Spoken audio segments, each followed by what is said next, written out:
وعلیکم ورحمۃ اللہ تعالی وبرکاتہ۔ امید کرتا ہوں تمام احباب خیریت اور عافیت کے ساتھ ہوں گے۔ تمام لوگوں کو جشن عید میلاد النبی کی بہت بہت مبارکباد ہو۔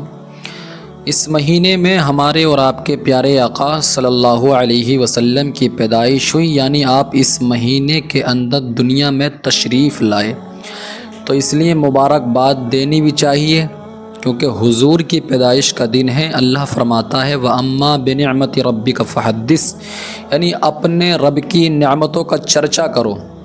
تو سب سے بڑی جو اللہ نے ہم کو نعمت عطا فرمائی ہے وہ ہمارے آقا ہیں، اور لوگ بولتے ہیں کہ حضور کی پیدائش کی مبارکباد دینا یہ جائز نہیں ہے، یہ ناجائز ہے۔ تو جب حضرت آمینہ رضی اللہ تعالی عنہا فرماتی ہیں کہ جب حضور دنیا میں تشریف نہیں لائے تھے تو دیوار پھٹتی ہے، اور دیوار پھٹنے کے بعد 3 عورتیں داخل ہوتی ہیں میرے گھر کے اندر۔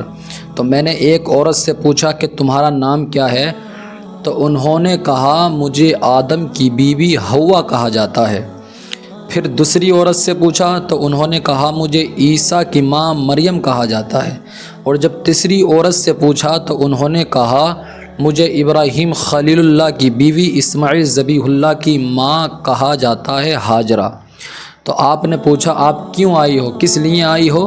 تو وہ تینوں خواتین وہ کہتی ہیں کہ اللہ نے ہم کو بھیجا ہے کہ اے آمینہ تمہیں مبارک ہو، جو تمہارے پیٹ میں بچہ ہے، جو تمہارے بطن میں بچہ ہے، وہ نبیوں کا امام ہے، نبیوں کا امام۔ تو جب اتنی معزز خواتین حضور کی پیدائش کی مبارکباد حضرت آمینہ کو دے رہی ہیں، تو اگر ہم ایک دوسرے کو، اپنے بھائیوں کو مبارکباد دیں تو پھر یہ ناجائز کیسے ہو سکتا ہے؟ حضرت آمینہ فرماتی ہیں کہ جب حضور تشریف نہیں لائے تو مجھے نبی، بڑے بڑے انبیاء بشارتیں دیتے تھے، مبارکباد دیتے تھے کہ اے آمینہ مبارک ہو کہ تمہارے جو پیٹ میں بچہ ہے وہ نبیوں کا امام ہے۔ تو مبارکباد دینا اس مہینے کی، جشن عید میلاد النبی کی، حضور کی پیدائش کی، یہ ناجائز نہیں ہے، بلکہ یہ جائز ہے۔ انبیاء نے مبارکباد دی ہیں حضرت آمینہ رضی اللہ تعالی عنہا کو۔ اور اس مہینے میں اپنے گھروں میں جھنڈے لگائیں، جھنڈے لگائیں، ہرا جھنڈا لگائیں اپنے گھر میں، تاکہ پتہ چلے یہ محمد کے غلام کا گھر ہے۔ اب کچھ لوگ بولتے بھی ہیں کہ جھنڈے لگانا کہاں سے ثابت ہے، جھنڈے کس نے لگائے ہیں؟ تو ان کو جواب یہ دینا کہ جب حضور کی پیدائش ہوئی تو اس وقت اللہ نے جبریل امین کو بھیجا، اور حضرت جبریل نے ایک جھنڈا کعبے کی چھت پہ گاڑا، اور ایک جھنڈا مشرق میں اور ایک جھنڈا مغرب میں لگایا۔ تو اگر کوئی کہے کہ یہ جھنڈا لگانا کہاں سے ثابت ہے، کس نے لگایا، تو کہنا یہ جھنڈا اللہ کے حکم سے حضرت جبریل نے لگایا ہے، فرشتوں کے سردار نے لگایا ہے۔ تو آپ اپنے گھروں میں جھنڈا بھی لگائیں، کیونکہ حضرت جبریل کی سنت ہے جھنڈا لگانا۔ اور کچھ لوگ بولتے ہیں، ہمارے سنی سیدھے بھائیوں کو بھڑکاتے ہیں، کہتے ہیں کہ اسلام مکہ سے پھیلا ہے، اسلام مدینہ سے پھیلا ہے۔ تو وہاں سے اسلام پھیلا ہے، وہاں سے اسلام پھیلا ہے مدینہ سے، تو وہاں تو جلوس نہیں منایا جاتا، وہاں تو محفلیں نہیں سجتی ہیں، تو تم اپنے گھروں میں، اپنی محلوں میں کیوں محفل سجاتے ہو؟ کیوں جشن عید میلاد النبی کے پروگرام کرتے ہو؟ کیوں جلوس نکالتے ہو؟ ارے جہاں سے اسلام پھیلا ہے وہاں تو جلوس نہیں منایا جاتا، وہاں تو محفلیں نہیں سجتی ہیں۔ تو ان کو جواب یہ دینا کہ ہم بھی مانتے ہیں کہ اسلام مکہ سے پھیلا ہے، ہم بھی مانتے ہیں کہ اسلام مدینہ سے پھیلا ہے، مگر 200 سال پہلے نہیں پھیلا، بلکہ 1400 سال پہلے پھیلا ہے۔ 1400 سال پہلے کی ہسٹری اٹھا کر کے دیکھو، قسم خدا کی مکہ میں بھی جلوس نکالا جاتا تھا، مکہ کے اندر بھی حضور کی محفلیں سجا کرتی تھیں، مدینہ کے اندر بھی جلوس نکالا جاتا تھا، مدینہ شریف کے اندر بھی محفل میلاد کی محفلیں منعقد ہوتی تھیں۔ جب سے ان وہابیوں کی وہاں پر حکومت آئی ہے تو انہوں نے جب سے وہاں یہ بند کر دیا ہے۔ اس کا مطلب یہ نہیں ہے کہ انہوں نے بند کر دیا تو وہاں ہوتا نہیں تھا۔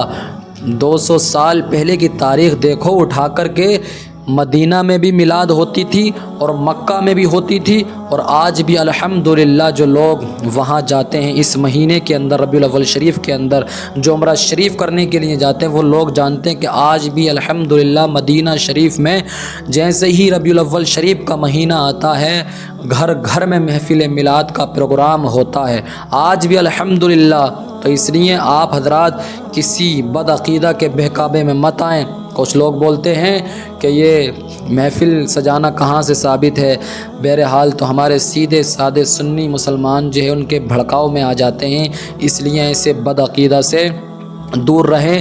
حضرت شاہ ولی اللہ محدث دہلوی رحمۃ اللہ تعالی علیہ بہت بڑے اللہ کے ولی، وہ فرماتے ہیں کہ میں ربیع الاول شریف کے مہینے میں زیارت حرمین شریفین کے لیے جاتا تھا، تو جیسے ہی میں وہاں پر پہنچا ایک مرتبہ تو میں نے دیکھا کہ کعبے کے صحن میں ایک محفل سجی ہوئی ہے، تو وہاں میں نے دو نور دیکھے۔ تو جب میں نے مراقبہ کیا تو مجھے پتہ چلا کہ ایک نور محفل میلاد کا نور ہے اور ایک نور محفل میلاد میں آنے والے فرشتوں کا نور ہے۔ سبحان اللہ۔ تو یہ حضرت شاہ ولی اللہ محدث دہلوی وہ ہیں کہ جن کو سنی بھی مانتے ہیں، جن کو دیوبندی بدعقیدہ سب مانتے ہیں، تو کم سے کم ارے ان کی بات تو مانو، چلو ہماری بات نہیں مانتے تو ان کی بات تو مانو۔ شاہ ولی اللہ محدث دہلوی کا فرمان ہے کہ وہاں بھی حضور کی محفلیں سجا کرتی تھیں۔ تو ہمارے سنی مسلمان بھائیوں سے میں مخاطب ہوں کہ اپنے گھروں میں زیادہ سے زیادہ محفل میلاد کا پروگرام سجائیں اور حضور کی پیدائش کی خوشی میں اپنے گھروں میں جھنڈا لگائیں، اپنے گھروں کو سجائیں، اپنے محلے کو سجائیں، اپنے گھروں میں لائٹ وغیرہ کا اہتمام و انتظام کریں۔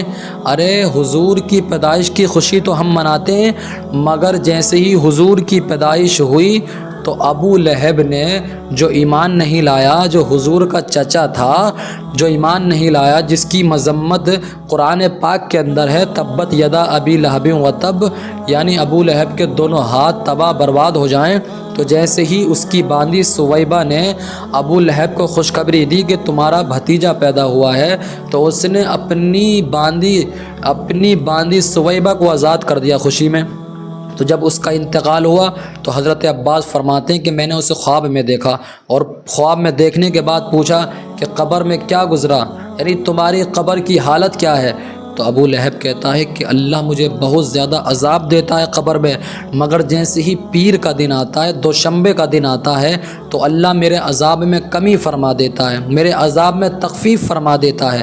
حضرت عباس فرماتے ہیں تخفیف کی وجہ، یعنی اللہ تیرے عذاب میں کمی کیوں کرتا ہے؟ تو وہ کہتا ہے کہ پیر کے دن میرے بھتیجے کی پیدائش ہوئی تھی، تو میں نے پیدائش کی خوشی میں اپنی باندی سویبہ کو آزاد کر دیا تھا، تو اس وجہ سے جب پیر کا دن آتا ہے تو اللہ تبارک و تعالی میرے عذاب میں کمی کر دیتا ہے۔